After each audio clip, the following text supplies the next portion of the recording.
year back that name was given to History Society as Udanta. Our next attempt and efforts was to organize a historical trip beyond Delhi as a way to provide our students the opportunity to visit and gather substantial knowledge of other historical places. As a part of it, we took our students to Hampi and Hyderabad last year, followed by Kanyakumari and Mahabalipuram previous month. We as a department organized several seminars on history-related topics by inviting reputed professors from various Delhi University colleges. One among them was Seema Bhava Ma'am, followed by Snigdha Singh and Dr. Shama Mitra Chenoy. We also organized seminars in order to provide students, especially civil service aspirants, a clarity regarding their doubts and misconceptions related to it. This could not be done in any other better way than by inviting reputed civil servants like Ira Singhal. We have also invited honorable people like Miss Monica Bhatia, Assistant Commandant CRPF, and Ajab Lilhare, Director of Ajab Academy, to make students aware about the job opportunities in CDS and CAPF and the ways to crack those examinations. History Society Udanta has miles to travel ahead, which could only be possible with the support and the cooperation of the students of our department along with the help of our faculty members. Thank you all. A very good morning to all of you. Now I would like to request Soumya, second year history honours student, and first year history honours student Denju and Ishita to honour our chief guest with a bouquet.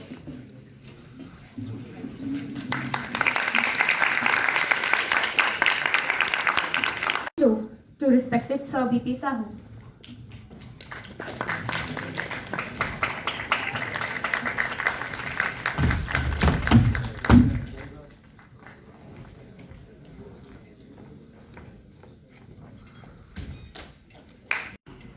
Dayananda and second year history honours student Gunjan Jain with first year history honours student and NCC cadet Roshan with Nazrana, Aniket, Rohit to honour our chief guest with the national flag.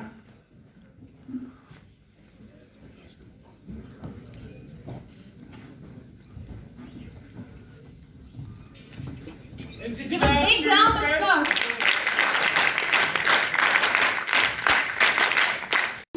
To respected Sir BP Sahu.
Dr. Rahman and my young friends, I'll be talking to you on a theme which I thought would be of some use.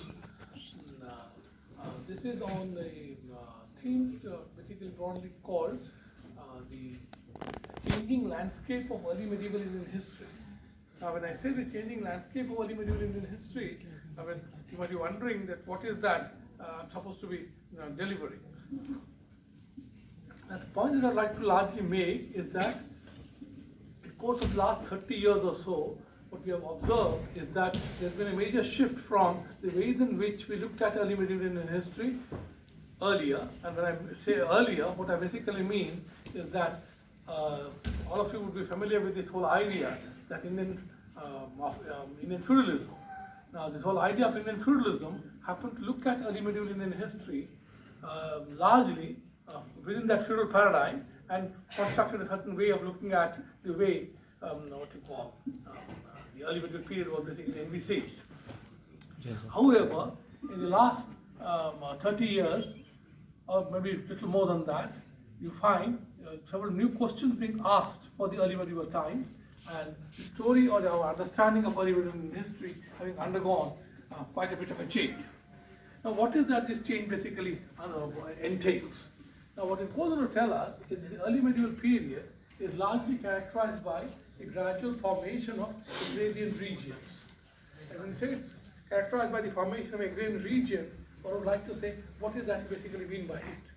What one means by this is that starting from the 4th century, if you look at the whole story of agrarian growth across South Asia, till almost the 13th century, what you find is that broadly in 3 different stages, things happen. Now, when I say broadly 3 different stages things happen, what one is basically trying to argue is that for reasons of convenience, people are trying to work out the 4th 7th, the 7th 10th, and the 10th 13th into 3 broad phases. 4th, 7th, 7th, 10th, and 13th, 3 broad phases. And when you look at these phases, what is that is happening? What's happening is that increasingly more and more areas across regions, and when I say across regions, for again convenience, you can think of any region, whether it's a Maharashtra or a Bengal or Bihar or whatever, each of those, across different regions, you find that between the 4th and 7th centuries, some transformations are happening at some level, which again can be seen as changes happening across localities. Now, when you move into the 7th and 10th centuries, you find that in a number of localities, transformations have happened, and now some localities start coming together. And if you wonder why should they come together, is that a locality with better resources goes on to capture some other locality which is not so richly endowed, and therefore goes on to create a larger entity, maybe seen as a sub-region. And so that process goes on between the 7th and the 10th centuries, and in areas where agrarian growth had not been registered earlier, in those areas things start opening up. And so in that process, by the time you reach the 10th, 13th century, what you find is that across different regions, you find agrarian regions being shaped up in different forms and so on. Now, when I say agrarian regions being formed, whether it's in Bengal or Bihar or Orissa or Maharashtra or Karnataka, it does not mean that the whole area in that region has been taken over by agriculture. You would still have continuation of people who might be tribes, who may be pastoralists, who could be nomads, and so on and so forth. But large parts of the region comes within the orbit of agriculture by that particular time. That's the story that basically gradually unfolds. And when one says these things, what is that one goes on to look for? And when you say these things, what one goes to look for would be that one is that agrarian expansion happens not in the air but in the ground. And when it happens in the ground, then naturally what would be the hub of activity? The hub of activity normally would be what we would call rural settlements. Now, any one of you can stand up and ask that why are you using the expression rural settlements? You could have easily said villages.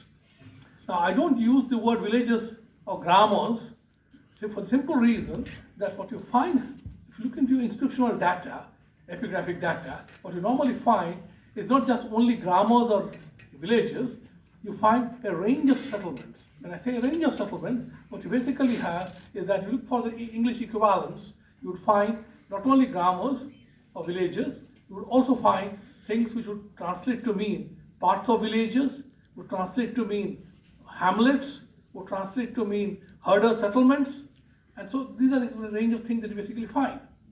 And when you find what you call categories of settlements, the question then next would be that these settlements that come up in the records, do they remain the same all through? If you look at data closely, you would find settlements do not remain the same all through. There are instances where a hamlet would move on to become a full village, or a full village can move on to become a kind of commercial center or a town. So that kind of evidence is also there. And when I say these things, if you were to ask me that, okay, so far so good, but can you give us an example? Now, one of the best examples that one can basically cite is an example that one has in a place called Kalikatti, Kalikatti.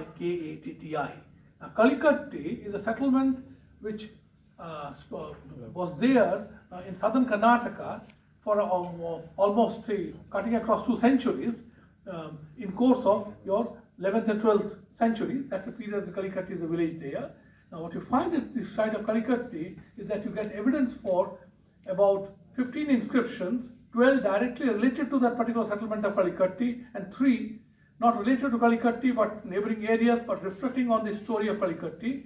What you basically find is that tell us as to how in course of those less than 200 years, the settlement undergoes changes 3 times. Now if you want to wonder that what kind of such changes the settlement would undergo, instead of getting into details, all I would say is that the story of Kalikatti that the data tells us is that it essentially happened to be a settlement which was under the control of a Samanta.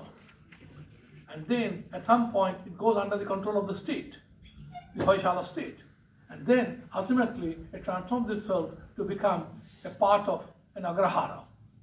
Now, an Agrahara being under the control of the state and being under a feudal lord or a Samanta would be different kinds of experiences, and therefore that's the kind of change that happens. And so you have good example in the context of Kalikatti, but Kalikatti certainly that did not stand alone. What is happening in Kalikatti, similar experiences you would have for other kinds of villages also. Now I'll give you a small vertical pointer which would drive home the fact, and that is you have references coming up in inscriptions where you would have the suffixes. Suffixes, what you use after the name of the village.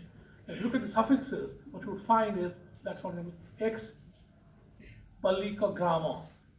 That is, X was a Palli and then transformed into a Grama, and therefore the way it's being expressed is that X Pallika Grama and so on.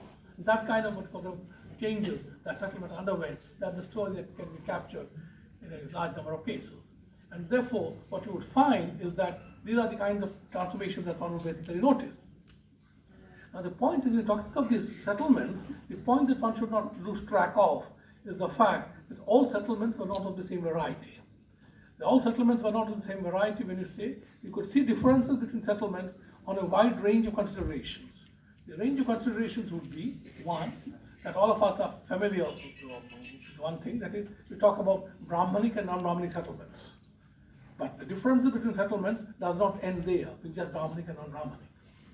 Settlements next to each other could be what you call existing, but yet what you would find, they both of them may not be of the same variety. They may not be of the same variety in the sense that some good work has been done in the context of your South India, and when you look into what has been done in the context of South India, what you would basically observe is that the two settlements next to each other. Now, by the 10th century, one settlement experiences harkization, stratification, private ownership of land, and so on and so forth. And none of that is happening in the other. And in the other, this community ownership of land still continuing. And transformations happen there only after the 10th century. So the larger point that basically emerges is that generalizing about rural settlements is not such a what you call a convenient thing. We've got to be careful about what one is basically talking about, and so on and so forth. Secondly, when we talk about what you call these settlements, I would also like to see, when you look at the story of settlements in 2 other different ways. That is, one can ask questions about the constituents of a settlement. When we say the constituents of a settlement, the constituents could be broadly seen at 2 levels. One, it could be the social constituents, it could be the physical constituents. When we talk about the physical constituents of a settlement, the point that one would like to basically make is that all settlements perhaps were not constituted in the same way, in the sense that some settlements might have a tank, another settlement might have a temple, a third might have a crematorium or a cremation ground. Now the point is, when you have these kinds of things, all settlements did not have everything, what would that imply? What it would basically imply is that inter-village cooperation, in some senses, automatically imposes itself. That you need the tank for water management, you need the temple for festivities and cultural activities and so on and so forth, and crematorium obviously everybody would want at some point in life, and therefore you find inter-village cooperation automatically imposes itself. Similarly, if you look into the social categories present in a particular settlement, what emerges, again it's from inscriptions, that all social categories are perhaps not present in all villages.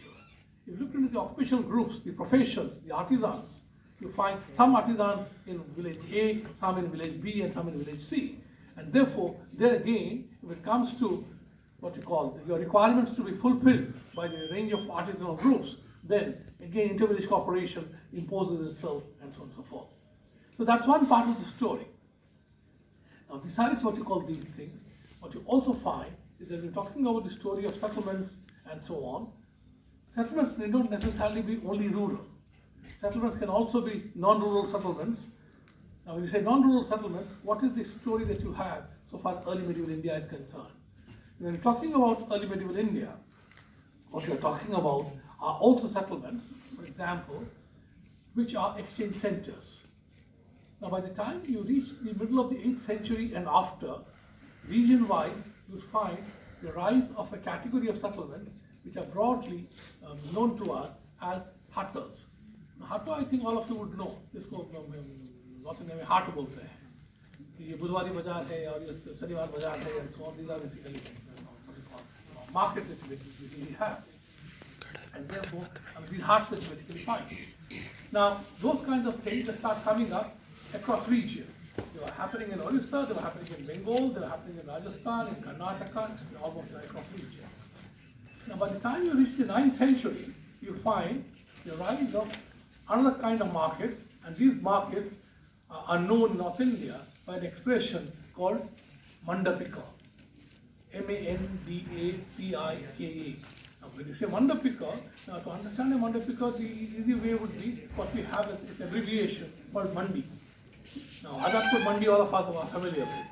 And when we're talking about a mandi is a locality market. So when you say it's a locality market, what distinguishes a mandi from a hatta is that a mandi caters to a group of settlements. There could be 8, 10, 15 settlements to which the mandi is catering to. The point is, it's not only that this mandapikas come up in North India, similar things also happen when you go to the Deccan, you go to South India. The only thing is that they come to be known by different other terms. If you go to the Deccan, they happen to be known by terms such as Penta, P-E-N-T-H-A. P-E-N-T-H-A. I say Penta because A के ऊपर एक डंडा हो जाता है, वो आ हो जाता है, and so it becomes Penta. If you go into the southern part of the country, they are known as nagarams. They are known as nagarams. And now, when talking about Penta, the number of pentas that you find still continue in large parts of present-day Maharashtra and Andhra Pradesh. And so if anybody is traveling, say from Hyderabad to Srisalem, on the road itself there will be half a dozen pentas coming up. And if you go into the city of Pune, you will find petas, that is Shanivar Pet, Budhwar Pet. Now the pet is basically, a reduction from the expression penta. And so these kind of markets start coming up. And along with the rise of this locality market, you also have the coming of gradually what you call as pattana. Pattana, P-A-T-T-A-N-A. Now, pattanas usually happen to come up on riverbanks or on the coastal shores. And pattanas are usually huge commercial centers. This is major transactions happening. And therefore, at the level of the market, what you find is happening is that a range of people, a range of sites are coming into play. You have the hattas, you have the pattanas, and in between you have a category called mandi or mandapika, and or alternatively penta and nagaram and so on. So that's the range of what we call development that will happen. Now, what is important is that in many cases you have instances where a hatta rises to become a mandapika, and a mandapika then goes on to transform itself into a major town. Now, if you want to wonder what is that propels these kind of transformations, then the question is, it all depends on the location of these markets. Now, where are they located? What is the kind of resource mobilization that they are involved with? And finally, whether they attract political attention or not. If all this is happening simultaneously, that some center happens to be located in a favorable geographical location where 4 or 5 roads from different areas come and converge on that point, that gives importance to the particular site. If a site is the center of a huge resource mobilization, that in course of time will become the focus of political attention. And so when these kind of things converge, that helps in the growth of what you call marketplace into a major town. And that is how you find that several what you call early medieval towns start propping up in course of the 9th, 10th, 11th century. And what is important is, historically, this is an important development. Historically, this is an important development because usually, many of us here who have been used to writing the people like Muhammad Habib and also Prof. Irfan Habib would be familiar with the fact that with the coming of the Sultanate, a new kind of a society and economy comes into play. The new society economy comes into play because the urbanization that you see under the Sultanate is presented as a new development. Now, I'm not saying that what Habib's father and son told us is not right, but what I'm basically saying is, when they told us these things, they told us when you didn't have much work being really done for the early medieval times. When Muhammad Habib was saying this was 40, 50 years ago. When Irfan Habib was writing about these things, normally we pick up his Cambridge Economic History of India and pull out things from there. But if you remember, Cambridge Economic History was also written way back in the early 80s.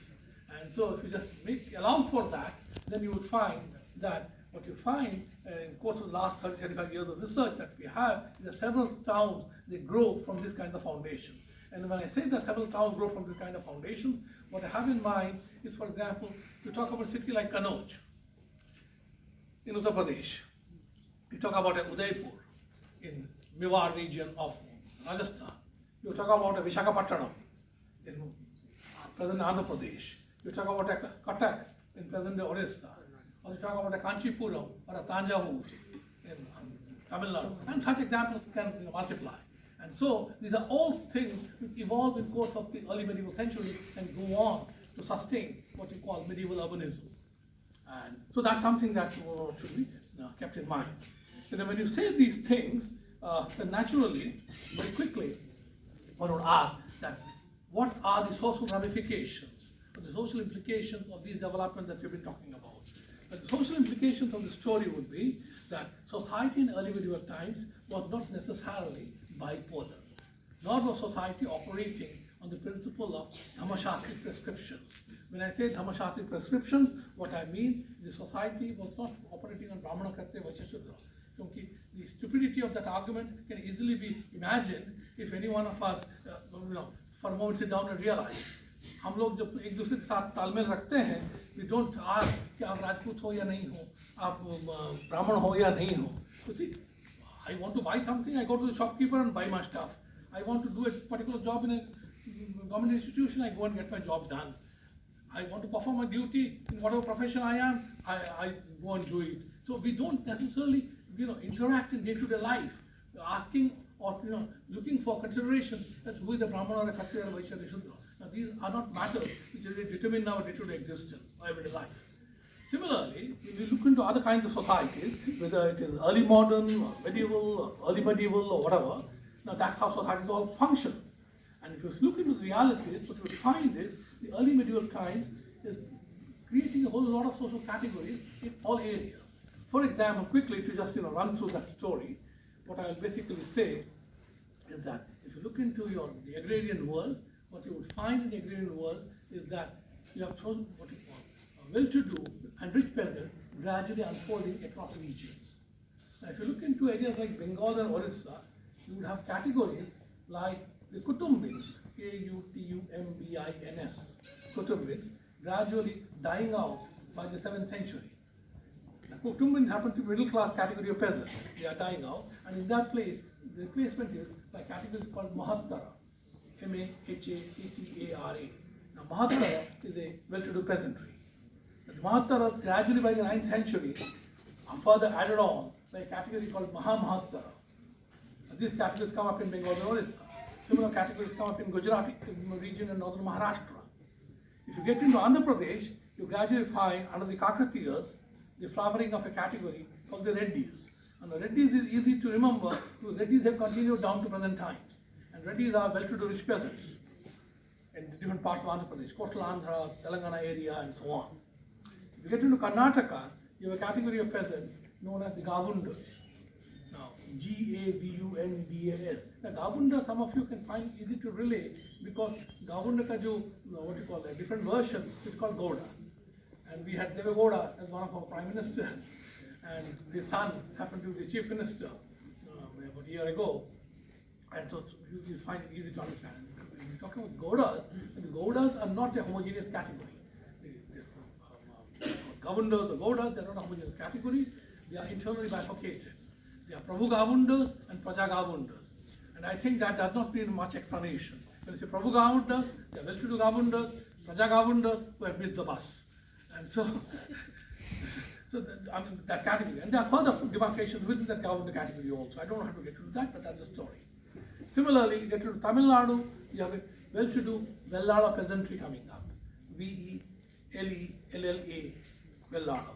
Now, Vellala are broken into, again, internally different categories. You have a well-to-do category of Vellalas who become revenue officials associated with the state. Those who are poorer, they are not associated. The ones who become associated with the state, they come to be known as the Nattas, N-A-T-T-A-R-S. So the larger point that I'm trying to make is that across what you call regions, different kinds of well-to-do peasant categories are emerging. And when well-to-do peasant categories will emerge, naturally, the poorer peasantry here, they will also experience some presence. They'll experience some change of who are these categories. The poorer peasants are known by different terminology in different areas. You have the Khetrakaras. Khetras and Khetrakaras. You have terms like Karshaka. You have terms like Krishivala. You have terms like Prakritika. You have terms like Nivasin, and so on. So a large number of terminologies come to talk about the poorer peasantry as well. Now, besides these categories, what are the other categories that are emerging? The early medieval period is a time where, by the 7th century, you clearly have the coming into being of the categories that we know as Kayasthas today. Kayastha, K-A-Y-A-S-T-H-A-S, Kayastha. Now, the Kayasthas are known in some areas as Karana, K-A-R-A-N-A. Now, Karana is a term that you use in places like Odisha, for example. If you get into Karnataka, they are known as Karanam, K-A-R-A-N-A-M. Now, so the same category or group of people known by. Now, why are this the same category of people? Because all of them basically are the class of writers, record keepers. Now, why is it that around the 7th century they make their presence felt? They make the presence felt from 7th century and upwards, largely because of intense process of local state formation. State societies are coming up in a big way across regions. When state societies are coming up, one of the basic requirements is that you need to record decisions. Decisions have to be communicated. Now and then decisions have to be retrieved from the past. And therefore, if you want these categories, naturally you need a learner category to read and write kar sakte hain aur ye sab kaam dhanda kar sakte hain. That's where the category basically unfolds. And so that's one category that you have.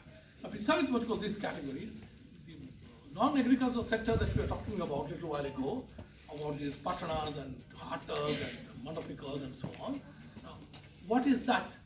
In what way does it impact social structuring?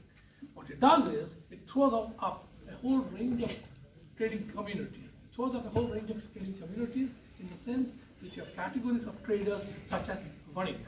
Now, Vanik is usually a small-time trader. You have terms like Shreshti, S-R-E-S-T-H-I, Shreshti. Shreshti is a rich trader. You have terms like Vyapari. You have terms like Pura Shreshti. Pura Shreshti is somebody who's dealing with royalty and rich people. You have terms like Raja Shreshti. You also have terms like, for example, Komati, K-O-M-A-T-I. Now, Komati is a typical trading character coming from Andhra Pradesh. You have terms like Chetti, C-E-T-T-I. Now, Chetti is something associated with Tamil Nadu. And all of us are familiar with that category called Chettiar. What you call Chettiar are well-to-do traders coming from Tamil Nadu region. And so the point is that different categories of these traders, now whether they are Vaniks or Sethis or different versions of Sethis, or they are Vyaparis, or they are Komatis, and all kinds of what you call trading groups basically coming. And so the larger issue is that whether it is trading places or markets, or whether it is traders, none of them are homogeneous. There are hierarchies available all around in this category as well. And so these are the groups and categories that come up. Now, when you talk about society, the society is a little bit more complex than usually we assume society to be. Can be seen from the fact that early medieval times is a period where India's interaction with Islam begins. Now, most of us here will be familiar with the fact that when we talk about India's interactions with Islam, or what we call Muslims, it's not in the Battle of Terrain or the early 13th century that the story begins. The story goes back to the 8th century. When I say the story goes back to the 8th century, I am not just referring to the invasion of Sindh, but all I'm saying is that the 8th century is an important time period, largely because the Arabs have to become important gradually in trade in Indian Ocean. When the Arabs happen to become important in Indian Ocean trade in the late part of the 8th century and become dominant players in the 9th century and after, it is then that you find that the Arabs trading with coastal Sindh, the Konkan, and when I say the Konkan, it's the Maharashtra coast going up to Goa, and then you have the Malabar. The whole stretch is taken over by Arab trade. And when you say these multiple things, it's just not the Arabs who come into play. Along with the Arabs, you would have the Jews, you would have the Persians also coming into play, and they are part of that trading network. And that's the story that basically opens up. And therefore, when you have India's interaction with Islam, what you find is that people with Islam of the faith, they have been talked about in Indian records also. They're talked about in the literature, they're talked about in the inscriptions, but when they're talked about, what is interesting is they're not been all homogenized under one religious category. The references that you find are basically either ethnic or cultural. Now when I say that, what I have is in mind, you have terms like the Tajikas, the Parasikas, that kind of terms you have saying that ye asas vyakti Parcha se aaya tha ya aur kahin se aaya tha, so that you have a geographical or ethnic connotation. Or you will find terms such as Yavana, Mrecha and Turuska being used. Now the point is, when I say this term, the Mrecha would basically mean that culturally they are not one of you. Somebody culturally who doesn't conform to what you represent, that guy is called a Mrecha. And this is the term right from ancient times upwards. तो India के अंदर भी जो लोग tribal से या पैस्टोरलिस्ट थे confirm नहीं कर सकते ब्राह्मणिकल वैल्यू सिस्टम के साथ उनको भी मृक्ष कहा जाता था पहले. And so the same thing is being used for people who are coming from the West. Yamana is a term which is used for people coming from the West right from the post-modern centuries upwards. And therefore the term Yamana automatically gets used. And when I use this term, somebody might tell me that विदेशी शब्द आप इस्तेमाल नहीं किए. Why is that you are not doing that? You see, the problem is the term Videshi did not mean foreigner the way it means today. Because the term Desha in early medieval centuries and in medieval times also, Desha meant basically a region. That somebody belongs to Malwa and the other fellow might belong to Banga or a Koshala. And for the fellow in Koshala, the fellow from Malwa would be a Videshi.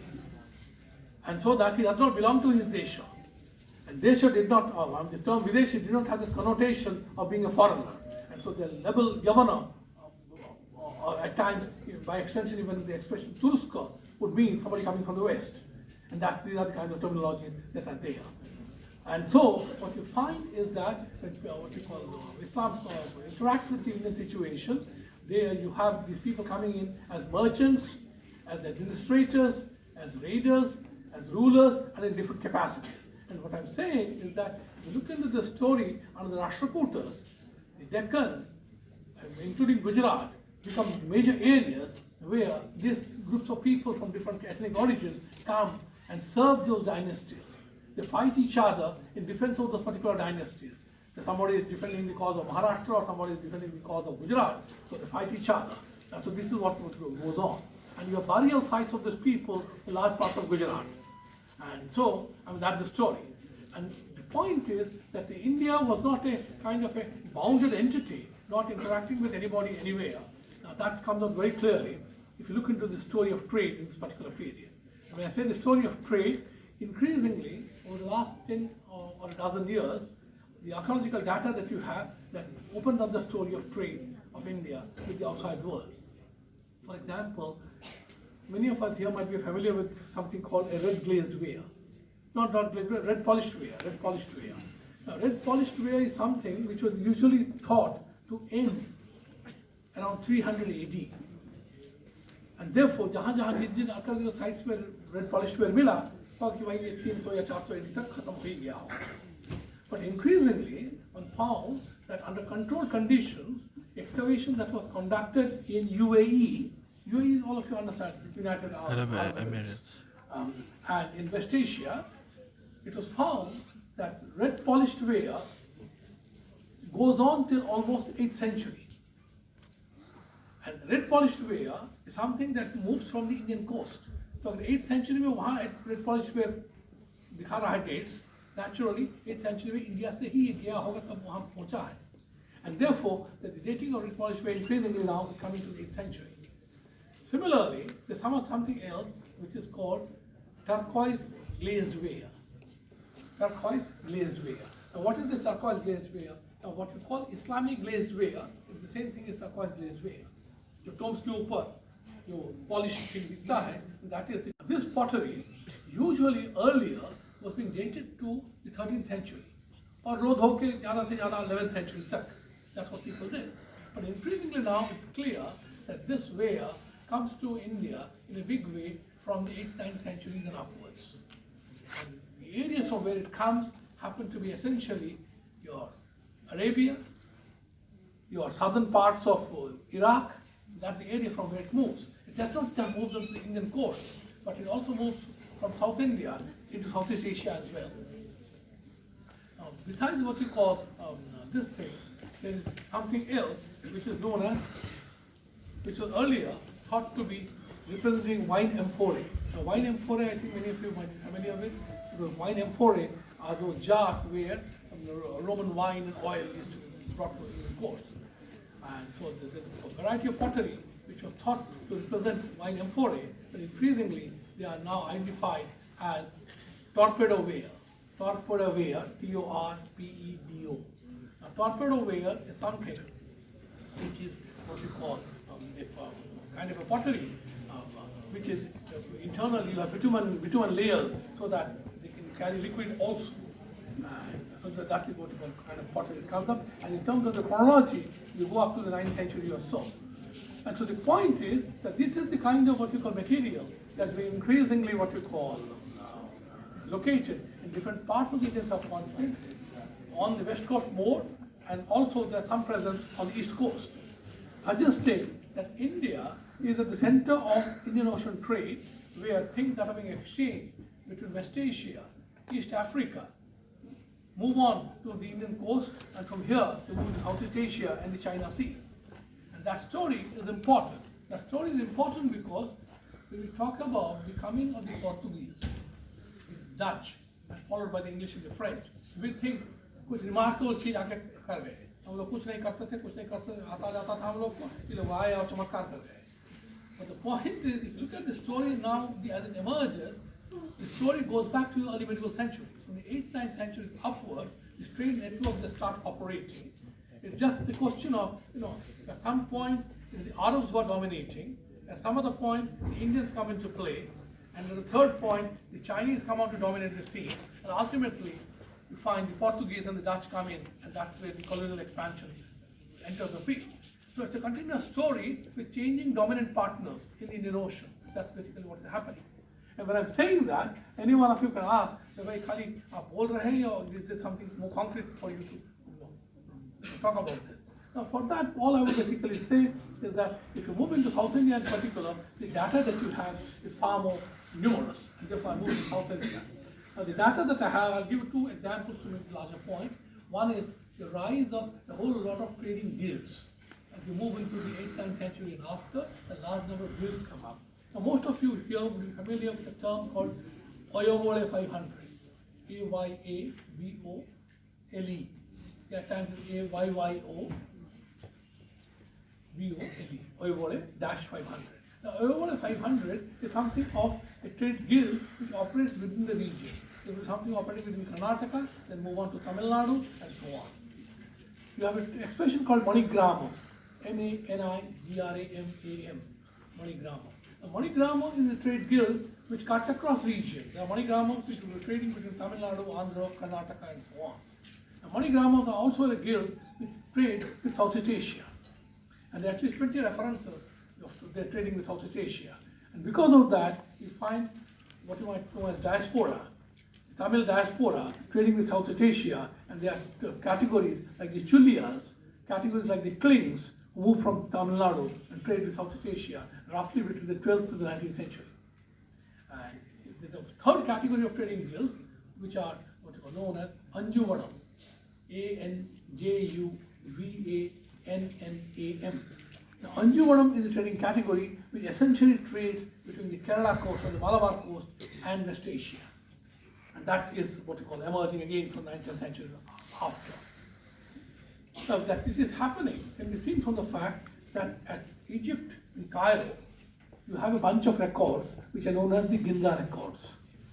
G-E-N-I-Z-A. G-E-N-I-Z-A, the Ginza records. The Ginza records largely deal with the 10th to 12th century period. If you look at those records, it gives you details of how trade is being conducted from Egypt, West Asia, Arabia, and the Indian West Coast. How trade is being conducted. Now, I can't get to details. I'll just give you one small example from there. There happens to be a gentleman called Ibrahim bin Iju. Ibrahim, B-I-N, bin Iju, Y-I-J-U. Ibrahim bin Iju happens to be represented in those Ginza records, which tells us that Ibrahim bin Iju, in the early part of the 12th century, comes and stays for more than 2 decades on Mangalore. Now, Mangalore is on the coast, all of us know, in Karnataka. Technically, it's Karnataka, but otherwise it's a part of the Malabar coast actually. And so there, he trades in pepper, in spices. And then he keeps writing letters of what he wants from West Asia or Northeast Egypt. And letters that he writes reaches there in 4 months, in 4 weeks. And then whatever answers are, वो भी 4 weeks में आ जाता था. So that gives you some idea of the kind of a network of exchanges that had place in that particular period. Besides, how active that Malabar coast is can come out very well from what we know as the description we have, which is a trade charter actually. The trade charter is known as Kovalam Charter. K-O-V-A, sorry, not Kovalam, Kolam, K-O-L-L-A-M, K-O-L-L-A-M, the Kolam Charter, K-O-L-L-A-M. And the Kolam Charter is also known as the Syrian Charter. And what is interesting about that charter is this trade charter. It talks about the privileges being given to a bunch of traders. And what it does is that ultimately the charter is signed by people belonging to 5 different languages. It is signed by Jews, Persians, Arabs, and of course people like Sanskrit and Malayalam. Malayalam is Kerala Bhasha, Sanskrit all of us know, and plus you have the Persian, you have the Arabic, and you also have the Jewish language side, saying that these people are physically present on that particular column when this was registered. And so this is what we call this story that you basically get for this particular period. The other point that I would like to basically make is that normally we tend to believe that with the coming of the Sultanate, as if a new chapter begins, or what was there is undone and something fresh starts coming up. Now, I'll give you just 2 bits of evidence. This is just to make you think that all didn't happen in that particular fashion.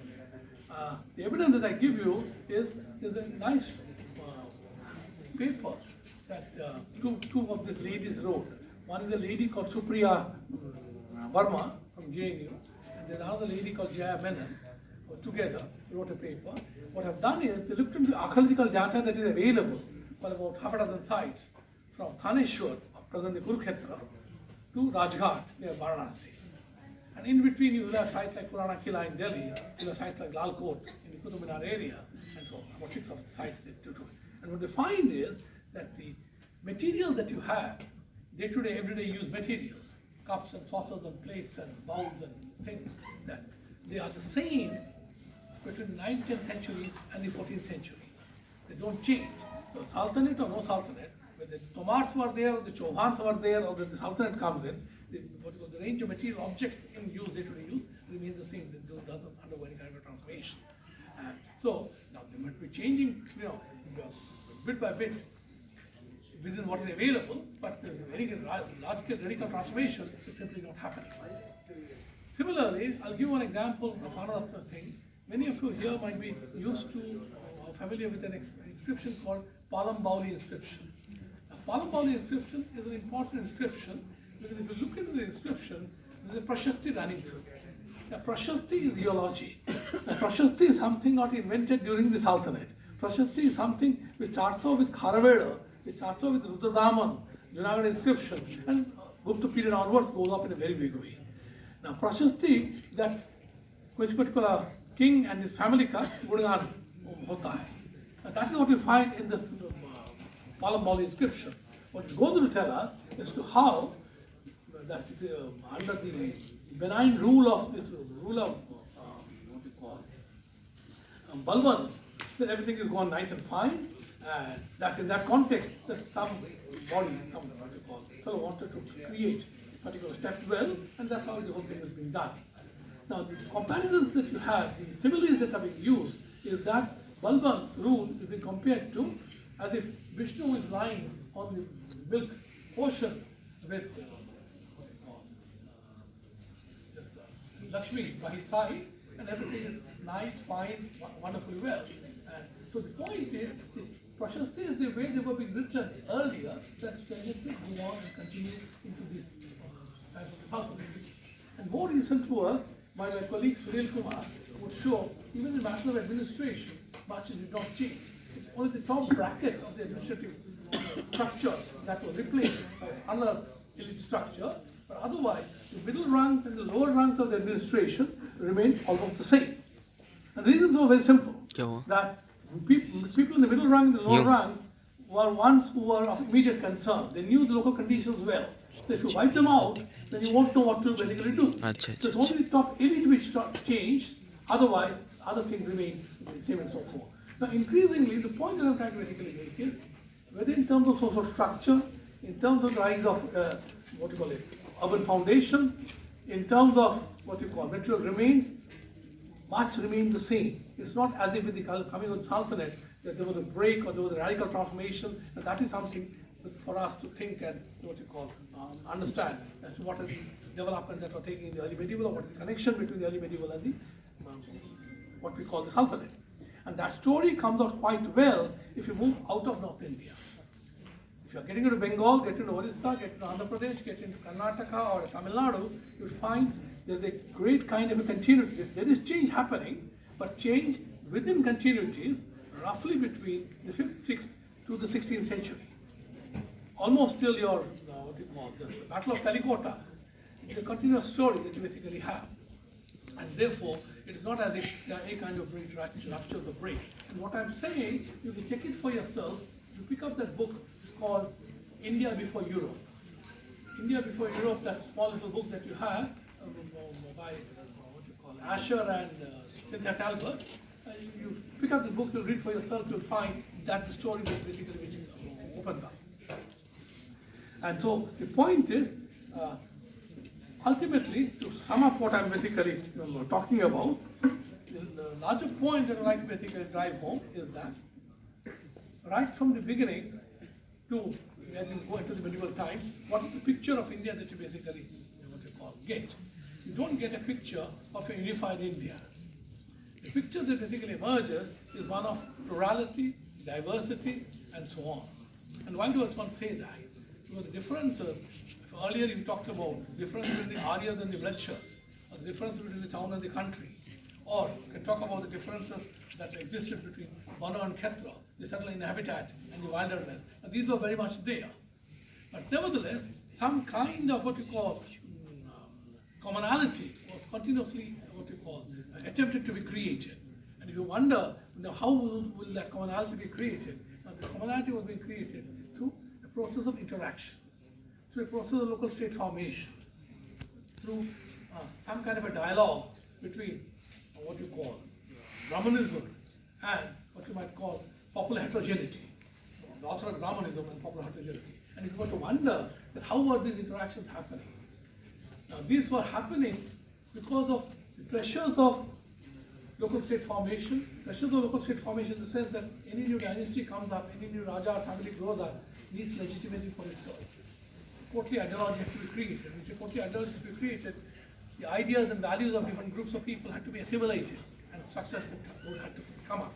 So what I'm saying is that if you look into the ways the cult of Jagannath was formed, or the logic of the Tanjore Vedeshwara temple, or if you look into what you have in the context of your Ekalingaji in Mewar, one can see how several elements are integrated into the making of these static structures. And similarly, your ritual occasions also provided the context for the whole process of creating a shared culture of give and take. Because ritual occasions, whether it's a Vasantotsava or whether it's a Durgotsava and so on, you have many of them, which create the conditions where the tribes, the locals, the upper orders, they all intermingle for some period of the year, for a few days. And in the process of that, it's a give and take that basically goes on to what will happen.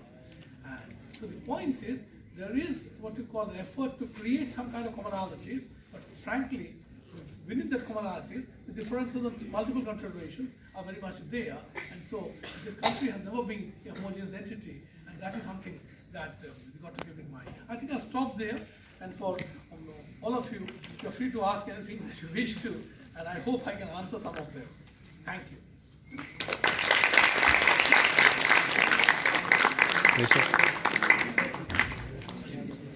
मतलब कहीं घुमाना तो नहीं था।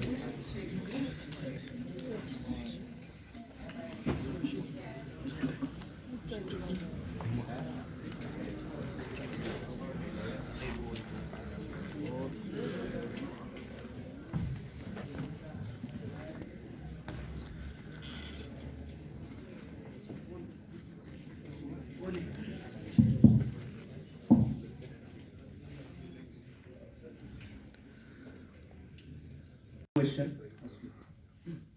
Sir, you say that in the region of Calicut, within the span of just 200 years, it took a rapid change of about 3 times. So, can we say that in every places, did the same thing happen? Like after the emergence of agriculture, the trade started and the cities were being formed? Or did the Calicut inspired from any other place from where it took such a rapid spawn? If anybody has a related question, please.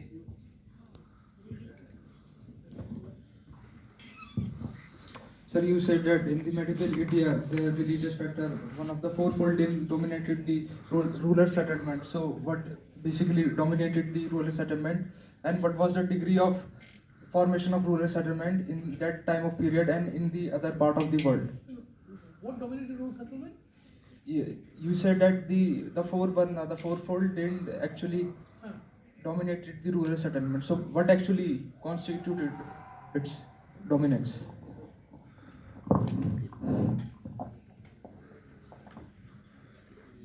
You see, I gave that example of Kalikatti because that's a very good example that you have.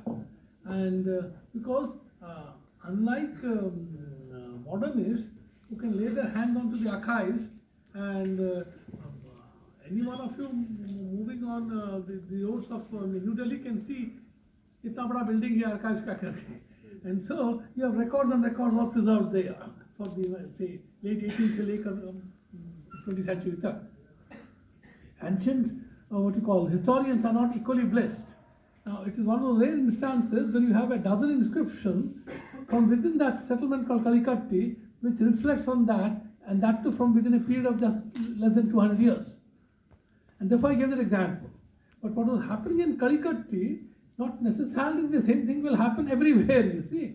But the larger point that I'm trying to basically make, or the argument that I'm trying to put across, is that this is what happened in Kalikatti, and then to buttress that I also mentioned that you have instances where what happened to be a park goes on to become a settlement at some point, or something which happens to be a palli goes on to become a grammar at another point, and therefore the larger argument is that the Indian village never remained the same all through.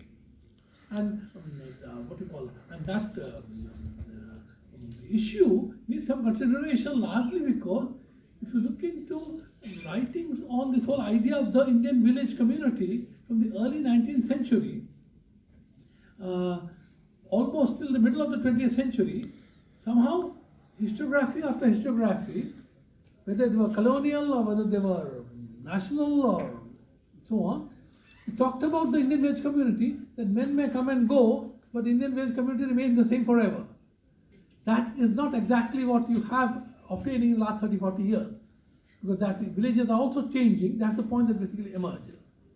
And so that is what I was basically trying to harp on, and not that what happened at Kalyakitti, in similar fashion that everywhere everything changes.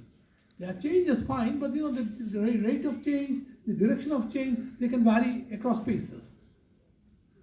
And coming to what you are saying, you see, the point I'm trying to basically make is that in India, when people started working on social aspect of society or of a historical time, what they normally did is, भाई कहाँ से data मिलेगा society के बारे में बात करने के लिए? And so people who started looking at society in course of the 50s and 60s, including whom you will say the Marxist historians, they thought धर्मशास्त्र बहुत अच्छा जगह है. इस धर्मशास्त्र में डिफरेंट वर्णों को क्या करना है, नहीं करना है, क्या कर सकते हैं, क्या नहीं कर सकते हैं, ये सब का विवरणी है. तो उठा लिए. And so once you do that, then you fall into the trap of believing that what the Dhamma-shastras are saying, they are the historical reality. But increasingly, from 1990 and after, historians have found that Dhamma-shastras do not represent actual historical reality. They are basically normative in character. They are trying to set norms. They are trying to prescribe कि ऐसे होने से बहुत अच्छा होगा, ऐसे होने से जिंदगी ठीक से चलेगा, और ऐसे होने से जिंदगी ठीक से चलेगा तो जरूरी नहीं कि वैसे ही जिंदगी चल रहा था. And so then the question is, how do you then capture what was really happening? Then when you look at the inscriptional data, they tell you a different story. They tell you a different story. What I'm saying is, I will not get into details. All I will tell you is, if you look at the inscriptions, no inscription ever, whether it is the post-modern context or whether it is the early medieval context, tells you कि समाज इस चतुर्वर्ण के आधार पर चलता था. Look at the inscriptions that you find at Sanchi. You look at the inscriptions of Mathura, at Bharut, Amravati, post-modern. It talks about a whole range of people making donations. They are artisans, they are ironsmiths, they are traders, they are clerks, they are garland makers, a whole range of people, women making donations. कोई ये नहीं बताता है कि मेरा वर्ण क्या है. They talk about the profession, they talk about the place they come from, not and their name, not the varna or jati. If varna and jati were so important criterion for distinguishing one from the other, और society में ऐसे कर चलता रहा कि भाई आपकी जात का है, मैं की जात का, उस हिसाब से तालमेल रखेंगे ना रखेंगे, तो वो सब भी व्यक्त वहाँ होता है कि वो एकदम है नहीं. Look at the Ashokan inscriptions. Nowhere do you find any reference to varna or jati as categories. वर्ण जाति का माने जिक्र ही नहीं है अशोकन इंस्क्रिप्शन. इतना सारा देश और बटा हुआ जो है. Look at the early medieval inscription.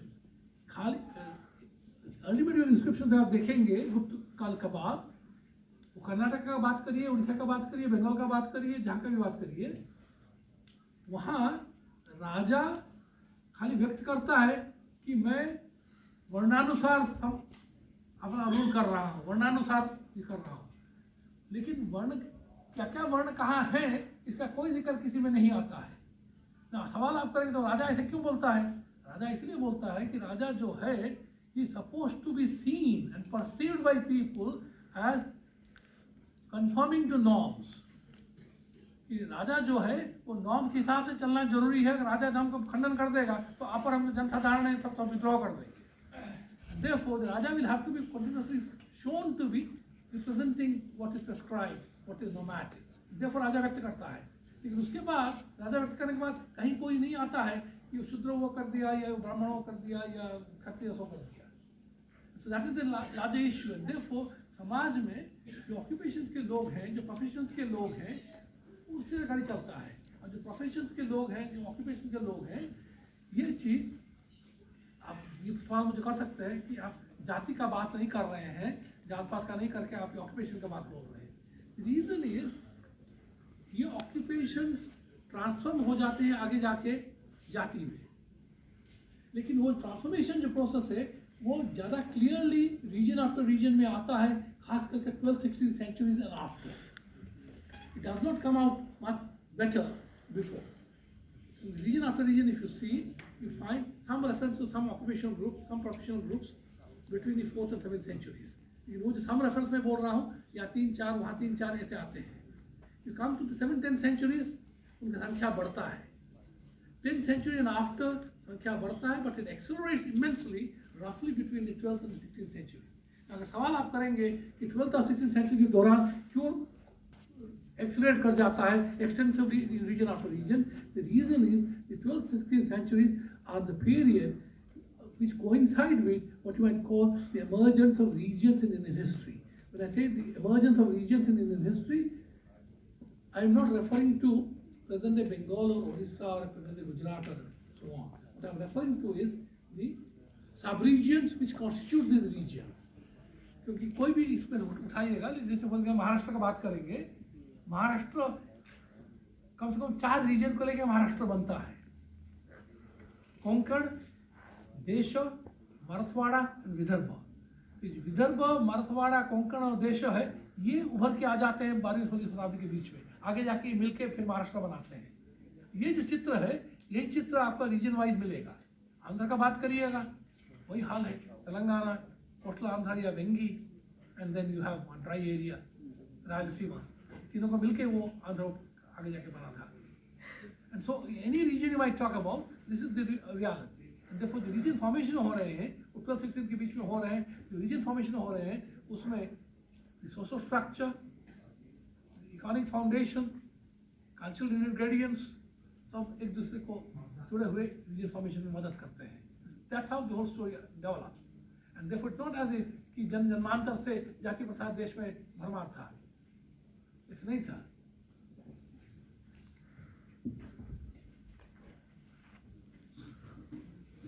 Any other questions?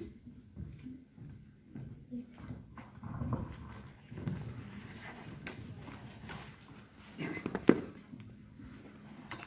Good afternoon, sir. I am Rishita Saxena from History Honours first year. I wanted to ask if you could kindly guide us on how to move academically after graduation for the British Commonwealth Fellowship.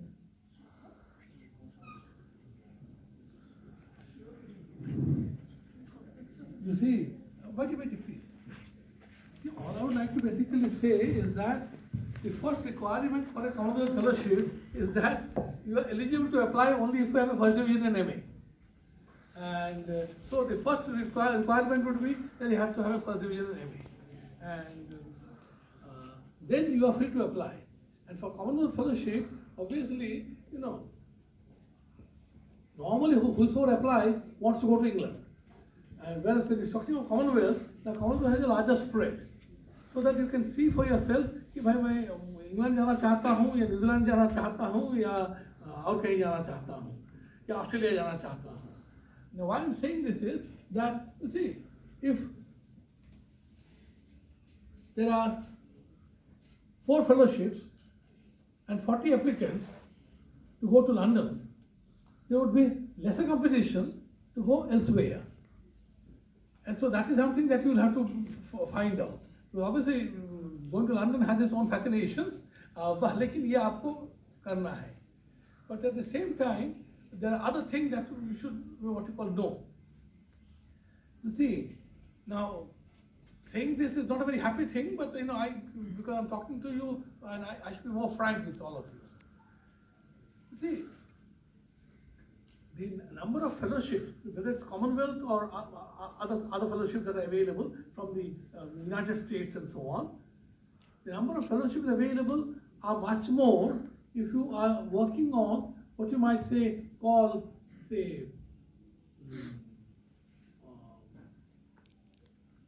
early modern and after. That if you are working on areas of 1600 and after, then the possibilities of more number of fellowships being open to you is greater. If you are doing things prior to the early modern, then in terms of quantities, the possibilities are that much more reduced. This is something that you got to what you call keep in mind. Because otherwise, these Commonwealth things they get advertised every year, and normally वो HRD Shastri भवन में है. Either they hold interviews there, or they have some of the officers in and around your Moti Bagh and its surroundings. So where they hold these interviews. But these are the realities that you got to be what you call aware about. Yeah. Because 1700 and modern India करने से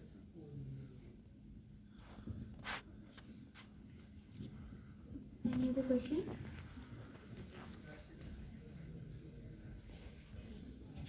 So here the time comes for the surprise to our two gems.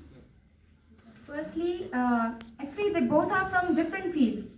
Firstly,